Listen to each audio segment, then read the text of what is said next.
Hi, and welcome back to Daily Devotions with Dad. This is going to be our second episode.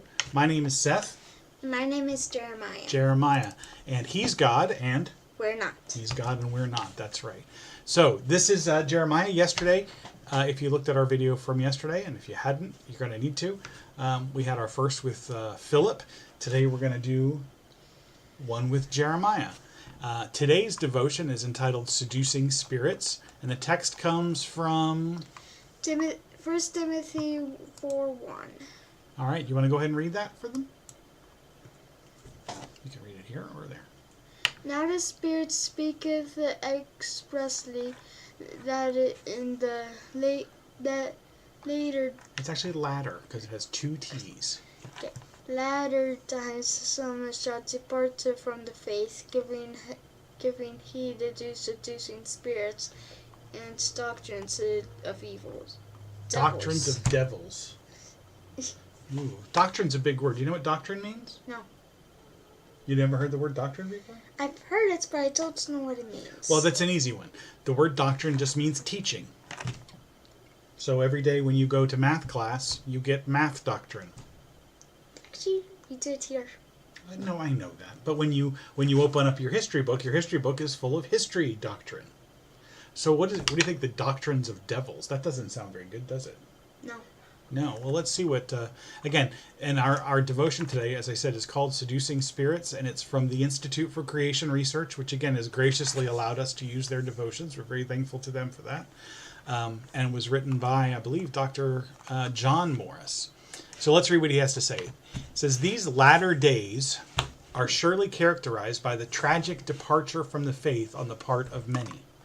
Unfortunately, even many of our churches have followed what should certainly be exposed as seducing spirits, embracing lies taught under the influence of Satan. A list of such false teachings and practices within the church would surely implicate many. Let's look at the examples Paul gives in the next few verses. First, he identifies the leaders and teachers of these errors as hypocritical liars who intentionally deceive their prey. They have deadened any possibility of right attitude by hardening their minds and searing their consciences." But there's a lot of big words in there. Yeah. Do you know what hypocritical means? When he calls them hypocritical liars, do you know what that is? No. Hypocritical means saying one thing and doing something else. Like if I said, "Jeremiah, don't hold your nose. Don't hold your nose. That's bad. You should never hold your nose." And then you hold your nose? I'm being hypocritical because while I'm telling you not to, I'm doing it. Like if I said, "Don't be awesome." Now I remember that. You've heard that before? Yeah. Hypocritical? Okay. So leaders and teachers of these errors are hypocritical liars. So they're lying, but he uses the word hypocritical. So what does that mean? It sounds like he means they know they're lying, doesn't it? Because they're being hypocritical. So they're saying one thing and teaching another. Or doing another. Okay, so next we're given examples of their heresy. For example, forbidding to marry and commanding to abstain from meats which God has created to be received with thanksgiving. Many cults and pseudo-Christian groups have fallen into these traps, but both the institution of marriage and the provision of foods were Apparently I can't say big words tonight. Provision of foods were specifically created by God for man's enjoyment and blessing. For example, look in Genesis chapter 1 and 2 for marriage, and in the same area, plus in chapter 9, verse 3 of Genesis for food. And they're to be received with thanksgiving to a loving Creator, sanctified by the Word of God and prayer. Each of these and all of God's creation are very good if used properly. Boy, that's a big word, isn't it? If used, it's not really a big word, but it's a big thought, right? Because things that are used properly are good, right? I guess. Well, like a baseball bat, right? To hit a baseball, that's a good use of a baseball bat, right? Mm-hmm. But you wouldn't use a baseball bat to hit your brother, would you? No. Because you're not using it properly. And when you use something improperly, it becomes harmful, right? Yeah. Yeah. Okay. But the main point of this passage is that we should guard against the heresy of false teachers and from imposing on ourselves and our fellow Christians a false piety. practices which may make us feel holier than thou, but which in reality impugn God and his creation. Rather, let us be among those which believe and know the truth. That's from 1 Timothy 4, of God's loving provision of creation. Well, that's a really long devotion, isn't it? Mm-hmm. Did I lose you halfway through? No. No? Okay, well, that's good. So, he was talking about, early on, heresies, forbidding to marry, and committing and commanding to abstain from meats which God has created to be received with thanksgiving. Those are two things that Dr. Morris is talking about, that the Bible very specifically gives. God gave us marriage, didn't he? Yeah. Because when he made Adam was all alone, right? Yeah. And what did God say about Adam being alone? Do you remember? No. He said it's not good that a man should be alone. So what did he give him? A wife. He did give him a wife, but what did he give him first? This is interesting. For all you pet lovers out there, just wait.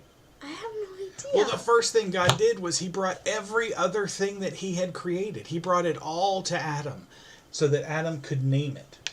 Right? So he brought cats and dogs and wolves and I don't know. He brought one of everything to Adam to see what Adam would call it. And so Adam named all of the animals, but none of the animals were suitable. So he needed help? So he needed a helpmeet, somebody who was like him and could help him in his task. And so he made Eve. Right, exactly right. And the two of them became one flesh, it says. And that's where marriage comes from. Is for this reason, it says in the Bible, in Genesis, it says, for this reason, a man shall leave his father and mother and cleave to his wife, and the two shall become one flesh. That's marriage. Hey, that's in our Bible book. It's in your Bible book. That's right. And then I remember reading that. Sorry. That's okay. And then in Genesis chapter 9, it talks about all meat shall be okay for you guys to eat. God commands people to, or gives them the right to eat meats. Now, later on, he specifically excluded some. Like he told the Israelites they couldn't eat pork, they couldn't have bacon, or ham, or shellfish. No shrimp étouffée for the Israelites in the desert, I guess. But in the New Testament, it talks about, how Jesus proclaimed all foods clean, and we're to be receiving those gifts that God has provided for us with thanksgiving. But unfortunately, we find a lot of places where, in our culture, marriage has been directly attacked in recent years, and food as well. The key point here, Jeremiah, I think, is that those things which God gives us, we should be thankful for. Don't you think? Yeah.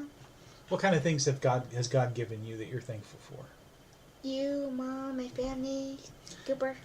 I didn't plan that, but I'm glad you said that. But that's right. He's given us our family. He's given us food. He's given us a house around us, right? True. And he's provided really so much for us. It's been amazing.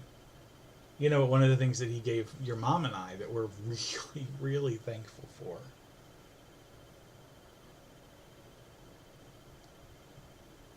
Okay.